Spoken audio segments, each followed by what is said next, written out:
This is Linux Unplugged, episode 47 for July 1st, 2014.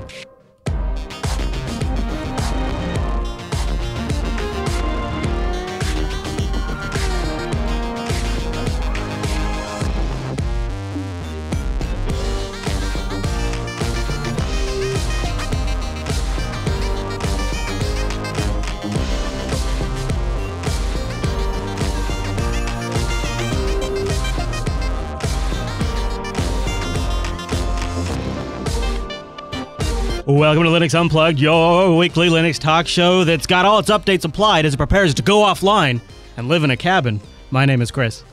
My name is Matt. Hey, Matt. It is hot here. Now, it's maybe not hot by like everybody's standards, but it's hot enough that we've got a brush fire nearby. I mean, that's hot, right? Yeah, it's about 87 degrees in the studio today. It gets wet. It's like a wet hot, Matt. It's like a humid kind of hot. Yeah, that's what makes it so miserable. And of course, I made my own predicament worse because I was barbecuing today. So we had to close up all the windows in the studio because I didn't want to make the studio smell like barbecue smoke.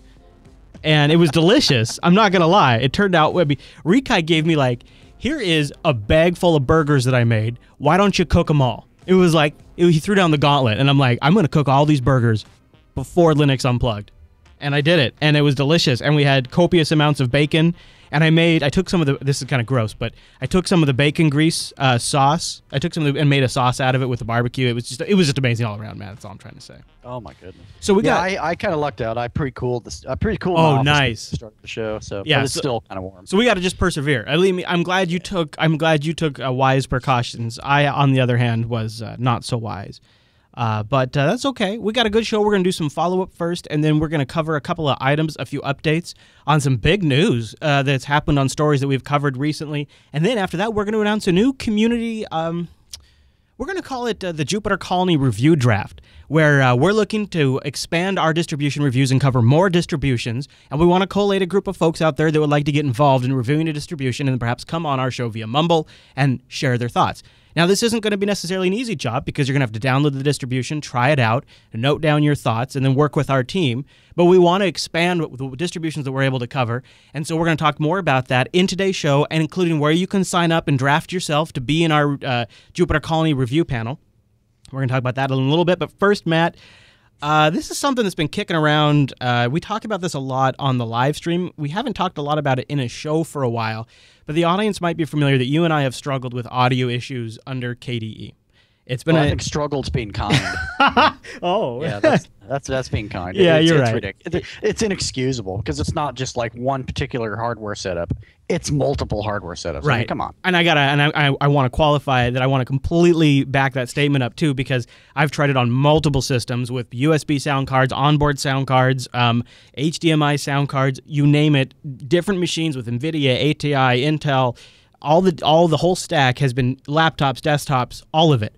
And I've had issues with switching my audio settings and things like that. So Wiggle Waffles wrote into the subreddit and said, in previous installs of KDE, I haven't really had any troubles with Phonon, especially running it on a VM. But since I dedicated to switching from dual booting with Arch and Windows 8 instead of running Arch in a VM, sound on KDE has been a nightmare. It works in the most basic sense of the term, but hooking up headphones is spotty. The volume buttons on the keyboard adjust the HDMI audio even when it's not plugged in, and the volume gets reset to 100% every time I reboot, blowing out my eardrums whenever I get an error message.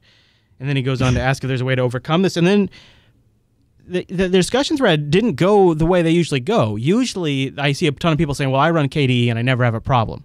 And then I just kind of check out because I'm like, okay, well, I know I've had it on like a dozen systems I've had these problems.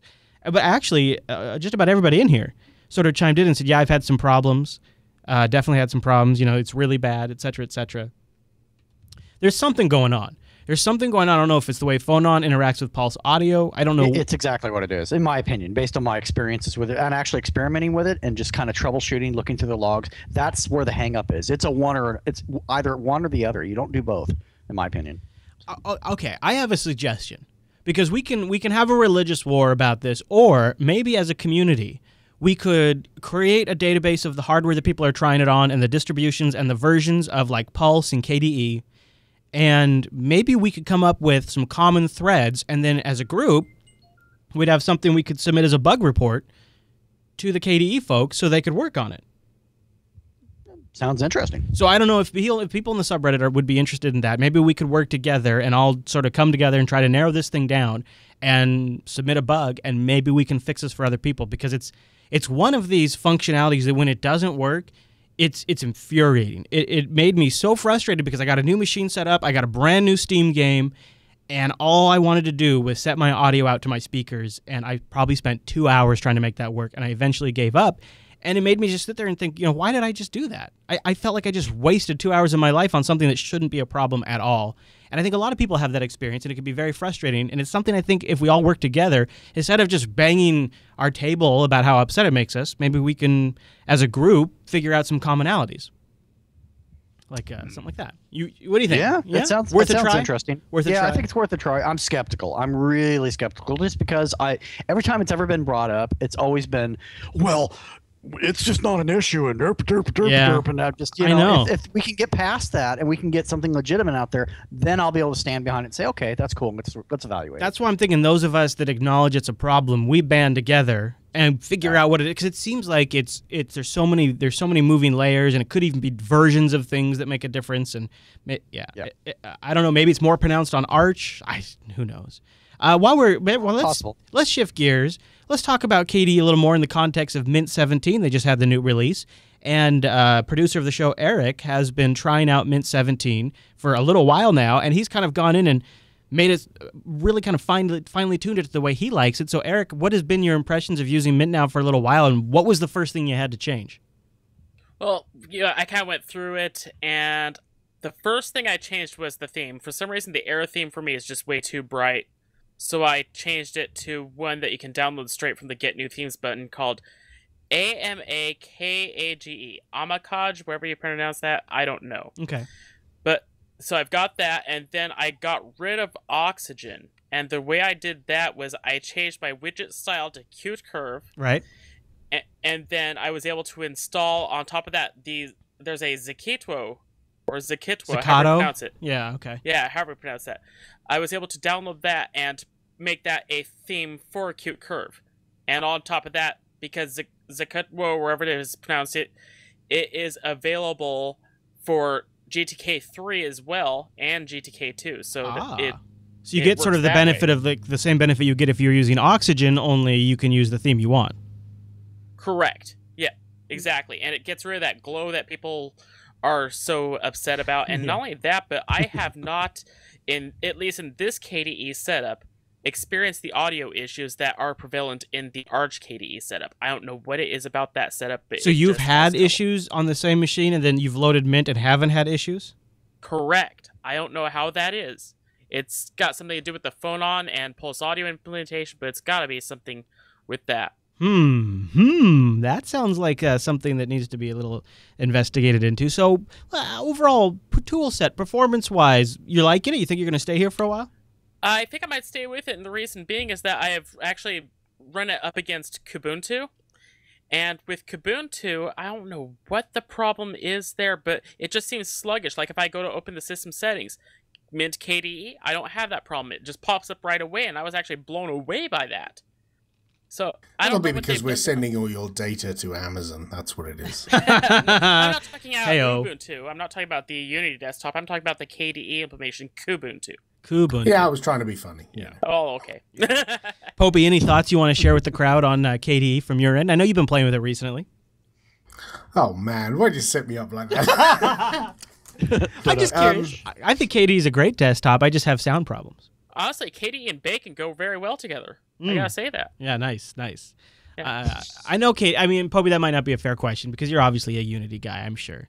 So I'll bash it. It's okay. Well, I use lots of different desktops, and I've tried KDE in the past, the distant past, and I've tried it recently this week.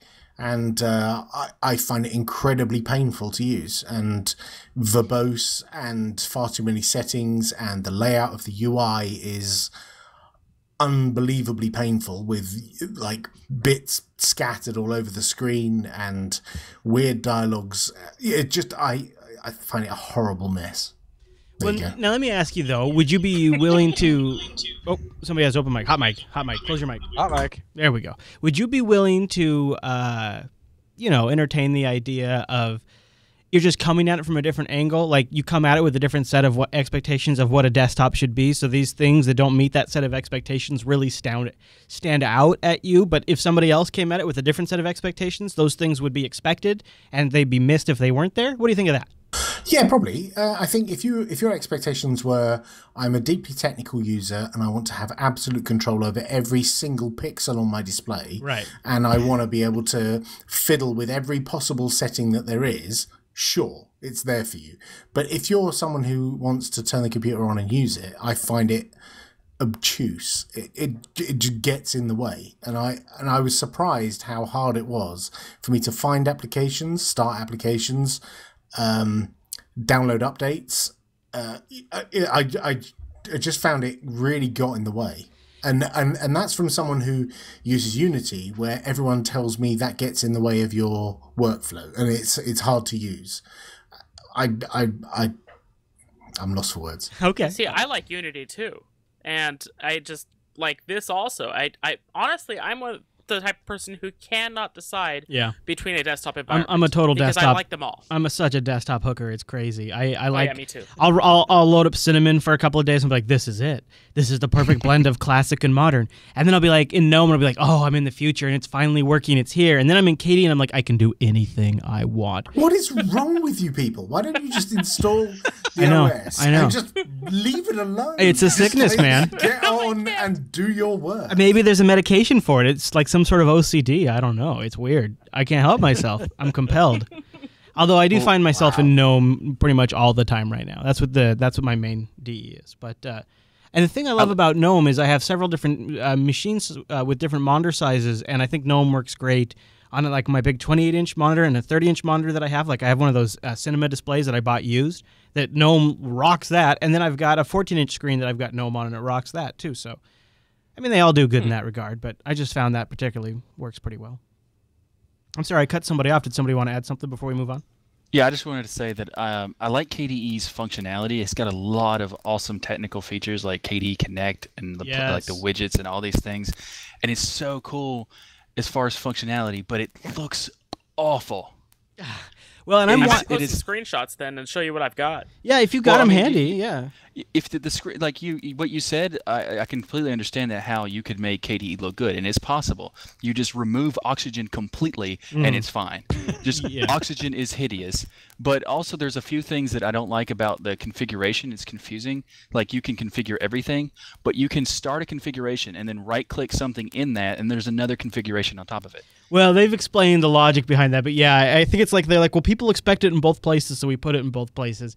I agree, and I am watching like the Plasma Next and Plasma 5 stuff to see like what are they doing there? What's Jens and his team like? What is their vision? And I like where they're going with it. I think it's going to take. I think the next version of KDE is going to come out in a big way. They're going to try to keep it the same, so that way they don't disrupt the apple cart, right? They don't tip whatever the saying is. But I wouldn't be surprised if once this next version of KDE is out and they consider it sort of stabilized, if that's when they really start iterating on some of the more rougher edges. I think it's going to be a little bit. You know what they could do? Thing is, they could add more I can options. understand. I can understand why people use various desktops. I can see why people use GNOME. GNOME Shell. I can see why people like Elementary and Mate and Cinnamon. The one that I just can't fathom is KDE. I just can't figure out what psychology brings people to use KDE on a daily basis and like it. It's unfathomable. Maybe you'll figure this out. Maybe you'll change your mind once all the Ubuntu apps are written in Qt and you're looking for something that's a really solid Qt-based desktop. Oh, I see what you've done there. But, no. Slap. KDE not equal to Qt. I know. Not equal to KDE. You know that. I do. All right. Well, look. Trolley monster. I'm sorry. Look, before we move on, I should probably thank our first sponsor. I wanted to talk about. Did you guys hear? There's huge news for CoreOS. Huge news. Like it's probably because they were on our show. That's the only thing I can figure. It's got to be because they're on our show. But I don't know. But first, let's take a little break and thank our first sponsor this week, and that is the great folks over at DigitalOcean. Now, what the heck is DigitalOcean, my friends? I will tell you, DigitalOcean is simple cloud hosting dedicated to offering the most intuitive and easy way to spin up a cloud server. And most of you guys could probably get started in about 55 seconds, but if you're a pro, and I'm not trying to challenge you, I'm not trying to say, hey, it's the 4th of July, go have a few drinks and then go spin up as many droplets as you can as fast as possible. But if you were to infer that from this spot, I would understand. But most people create a droplet in about 55 seconds, and pricing plans start only $5 per month. And that's what I've been using for months and months and months now. And here's what you get for $5 a month. 512 megabytes of RAM, a 20 gigabyte SSD, one blazing fast CPU, and a terabyte of transfer. And DigitalOcean has data center locations all around the world, in New York, San Francisco, Singapore, and Amsterdam, tier 1 bandwidth in those locations, and amazing hardware providers. All of this connected to SSD drives running on top of KVM with their incredible control panel. Their interface is simple. Their control panel has got to be one of the most intuitive experiences I've ever used. And the best part is power users can really get at that with their straightforward API. And they have a great development community, and there's tutorials that help you get set up with things like GitLab, and there's one-click deployment for a lot of great applications that I know our community uses the heck out of. You can create a droplet in less than a minute. You can do backups. You can do transfers. You can set up the perfect Linux server and then template that, and then deploy that Linux server whenever you need it again. And DigitalOcean has hourly pricing, so if you want to take advantage of our special promo code, you can get a $10 credit, or use that for the hourly pricing. Use the promo code. Now, it's probably going to be changing because it's July now. I haven't gotten the official new one, but it'll probably be Unplugged July. If I was a gambling man, I would say Unplugged July. Unplugged June will still work too, of course, if you're listening to this right as we're changing over. But use the promo code Unplugged July. That lets them know that you appreciate them supporting the Linux Unplugged show. You want them to keep sponsoring. That way that keeps us on the air. But it also gets you that $10 credit so you can try out what I've been talking about for so long now and see how amazing it is to get your own server that you have root control over up in the cloud, connected to tier 1 bandwidth, sitting on top of SSD drives powered by KVM. I mean, really, DigitalOcean.com. And a really big thank you to DigitalOcean for sponsoring Linux Unplugged. I tell you what, Matt, I'm starting to feel a little bit like I have short timers. Even though I'm only going to a cabin for 2 nights, I'm like, I'm as soon as this show's done, I'm hitting the road. I'm out of here. I'm going. You're packed. You're like Fred Flintstone going down the road. Totally. Okay, check out the great news for CoreOS. They just got $8 million in funding. $8 million. So CoreOS, you guys know, we've just had them recently on the show. We did a review of it as well. They're the company that makes this, well, now they're a company, that makes a scalable version of Linux custom-tailored for servers. They just raised $8 million in a Series A funding round. It's now offering support services for companies. That's going to be their business model. They call it a new commercial help service called CoreOS Managed Linux, which the company describes as an OS as a service offering. And they provide organizations with constant patches and updates in case they don't want the responsibility, so they're going to manage that for you. Sounds familiar. They're promising to help reduce the admin work for people deploying CoreOS. The monthly charge will range from anywhere. Get this. This is for companies that have big deployments. Monthly charge ranges anywhere from $1,000 to $100,000. Wow. For monthly. That's a good business. Yeah. And so when Pulvey was asked about, like, who's your competitor here, because this has got to be a hot space, he says, well, one of them for sure is Red Hat. Red Hat's Project Atomic is a direct response to CoreOS, he said. And, of course, CoreOS relies heavily on Docker, who's been working closely with Red Hat. And, of course, Ubuntu and others, too. Huge news for CoreOS, though. Huge. $8 million for a Linux distro? It's got to be because we just had him on the show, right? Absolutely. Clearly. I mean, the last bump. Hey, the timing. Yeah, the last bump. It was totally. Yeah. Oh, you know what? Hey, here's another last bump. I'm kidding, of course, but the Krita project announced that they just didn't really announce it. They just reached their funding. This is the really nice Illustrator program for that KDE desktop that Popey loves so much. They just reached their goal of $15,000 in funding. And they still have eight days to go, too. So now if you want to back a winner, you can. And this is really one of the greatest open source desktop applications out there for people who are artsy-fartsy.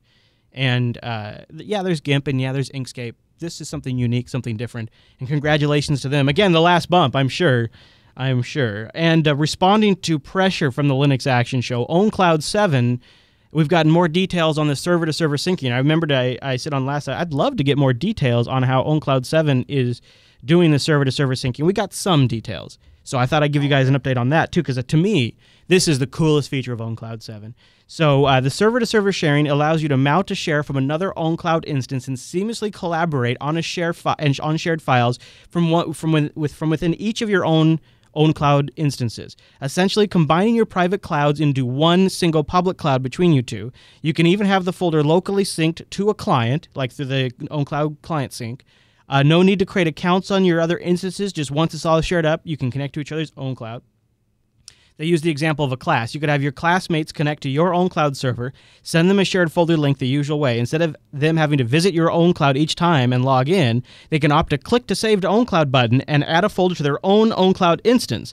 And then they can add this folder to the list of locally synced folders, and it will sync between your OwnCloud instances as if it was on their own OwnCloud server. Oh, cool. Right? Yeah, That sounds nice. That's freaking awesome. Yeah, I mean, they talk about performance improvements. They talk about server-to-server syncing. I am digging that. I am thinking OwnCloud 7 is the one that this might be the time I switch. I cannot wait to load it up into... I'm spinning up another droplet. I mean, I think that's been settled. There you go, right there, right? Yeah, it Boy, could. boy. I've been thinking, I've been really trying to figure out, like, photos for my wife and I and music and then moving them between the two locations. It's not as easy as it should be. And there's you could do BitTorrent sync, but then you have to run individual, you have to configure each client application on each machine. So like, let's say I'm using Rhythmbox. I have to scan that BitTorrent sync folder and add it as a library on every machine, and the metadata might be tracked differently, or the podcasts, or whatever it is, right? It's just not very smooth. But the promise of OwnCloud, where it could offer that one central library for, even if it was just for business contacts and business events and things like that, that sounds extremely compelling, and essentially what I use the Google Apps for right now. And then if it does file sync on top of that, gets us off Dropbox for some of our fixed assets, because we have like a lot of our art and fixed visuals in Dropbox, because it's just so easy to deploy Dropbox and have it sync up on the production machines.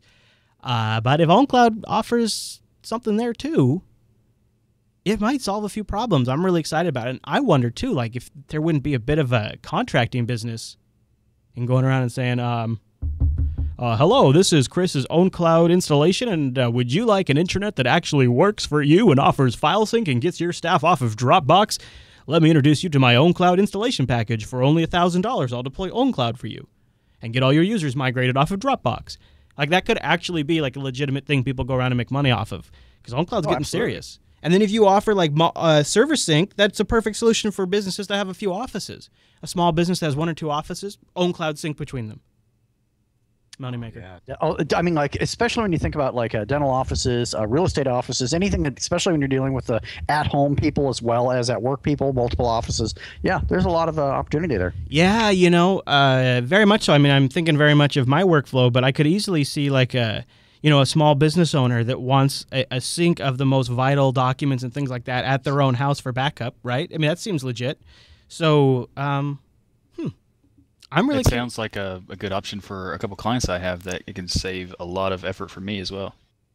The other thing, so OwnCloud right now is I'm going to look at for my all-inclusive sync solution, and then the other one I got to experiment more with is SyncThing. I've played with it a little bit. The thing I'm not loving about SyncThing is you have to authorize each device you're going to sync with.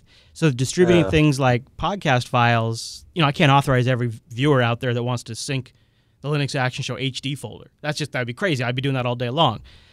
So BitTorrent sync seems like that's still the go-to thing for that. It doesn't replace SyncThing in the terms of like content distribution. So then if I'm going to be running an instance of BitTorrent sync anyways, should I just go all in on that and just simplify my life instead of running BitTorrent sync and OwnCloud or BitTorrent sync and SyncThing? I got too many sync options. True. So I'll figure it out eventually, and then we'll make an episode out of it. It sounds like a plan. Right? Like, solve 2 problems with what? Just boom, 2 birds, 1 stone. Matt, hey, speaking of solving problems, let me tell you about our next sponsor, and then we'll get into the community announcement. Dun, dun, dun, dun, dun, dun, the Jupiter review panel. But first, let me tell you about the great Canadians over at Ting.com. Go to linux.ting.com. Why? Because it's linux.ting.com. Own that URL. That is ours. Let's represent the Linux users at Ting. Now, here's really why you want to switch to Ting. No contract, no early termination fee, and you only pay for what you actually use. You don't pay into some big contract where you have to kind of guesstimate how many minutes and how much data you might use and how many text messages you might send. You just pay for what you use. It was interesting on Tech Talk today. I had an email from a cellular wireless engineer, and he's like, the Ting model, from the perspective of a person who builds and maintains these networks, is the only model that makes sense long term. It's the only one that can work.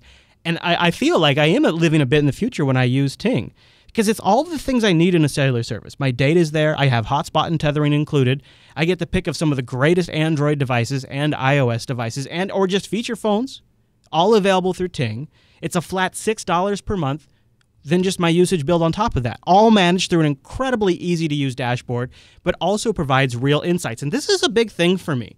These dashboards, this is 2014. There is no excuse for the dashboards that some of these cell companies use. They are just trash. And the great thing about Ting is they also support industry standards too, so they works well on mobile, it works well on your desktop. They also have featured like integration with Amazon payments to pay for your cell phone bill, which is a really nice feature. And it kind of shows you how Ting is hip to a lot of these types of technologies, and it's refreshing. It's one of the things I appreciate the most, and that's why I actively follow the Ting blog, because there's always good information, even if you're not a Ting subscriber, on the Ting blog. And it's always worth checking out over there because they've often post videos that are behind the scenes. It's fun to see the Ting crew get insights into how the company operates. And check out their devices too. Because when you go to linux.ting.com, they're going to take $25 off your first device. If you've already got a device, they'll take $25 off your Ting service. I paid for more than my first month. Now I've got 2 phones on my Ting program, and it's barely cracking $30 a month because we're really conscious about how we do it. We're on Wi-Fi a ton. We use Viber and Skype for our phone calls. And the little bitsies that we do use phone calls for, we just pay for when we use it. I love it. It just works so well for me. Linux.ting.com. Take $25 off your first device, or a $25 credit, and a big thank you to Ting for sponsoring Linux Unplugged. Okay, so this is a fun initiative that the production team's been wanting to do for a while. It not only is it a way for us to sort of increase the distributions that we cover and give attention to maybe some of the smaller ones that we wouldn't normally want to load up and install just for like a smaller distro, but sometimes when you do that, like you find a diamond in the rough. So we are announcing the Jupyter Colony review draft. And this is an initiative that will eventually establish kind of a reoccurring group of folks. But we're going to kind of take baby steps at first. Rotten, do you want to jump in here at this point and kind of mention how we're going to launch this with the pre-selected group and why we're doing it that way? Yeah. So it's the first week we're going to do. It's going to make it easier to kind of, instead of having to vet everyone to join it, we're going to do just a kind of a testing purposes of getting people to. Just a pre-selection of a few people, maybe like probably less than a dozen or so, but just as many people as possible. But then we're going to have it where we come on to like a show. Everybody does a show together. You play with the distro however you would normally would. Take some notes, things like that. Yeah, take some notes. Maybe even try to beat it up a little bit, and see where you find some flaws. And then we have a community discussion about whether it's something that could be good for a new user or just the pros and cons of the distro itself. Yeah. And do you want to go ahead and announce the first one? No, go ahead. I'll let you do it. Okay. The first distro we're going to put in this little roundtable review thing is Chaos. Yeah, Chaos has been on our list for a while, but we just haven't gotten to it. So that'll be a good one for people to give a go. And it's KDE distro, right? Yes, it is. It's they consider it a lean KDE distribution at that. Yes. Is that even possible? Wow. Lean in the sense of how many packages they allow in their system, so they only allow KDE specific stuff. And they have anything other than that, they force it off. And they have that interesting design aesthetic as well, which I've been interested to try out. So the idea here is we get a wide sampling of opinions on this. You guys can look at it, and some folks will look at it from very technical aspects. Some people will look at it from the design aspect. Others will look at it from like a usability and things like that. We'll get a nice rounded set of opinions, and then we can accumulate it into sort of a concentrated review for the Linux Unplugged audience. And honestly, there's an opportunity here down the road where if a few folks stood out as, really solid contributors, maybe there'd be a role where you'd come on last and do dedicated review segments of specific distributions. So there's opportunity for expansion and growth here, but it's just something to start with for fun. So embedded in the show notes, we will have the Jupyter Colony review draft. If you would be interested in reviewing a distribution for us, like Rotten said, we've already picked our first distribution and our first crew, so that way we just kind of get things rolling. But after that, we'll be pulling from our draft list, And you'll find that in the episode 47 show notes. It'll be linked and embedded in there. And it'll be in the IRC chat room for those of you watching live. So are we going to do the review next week, Rotten? Yes, next week. Okay, so we'll have Chaos on the show. Whoa. Yeah, you know what's coming up down the road. In fact, I want to put the word out there.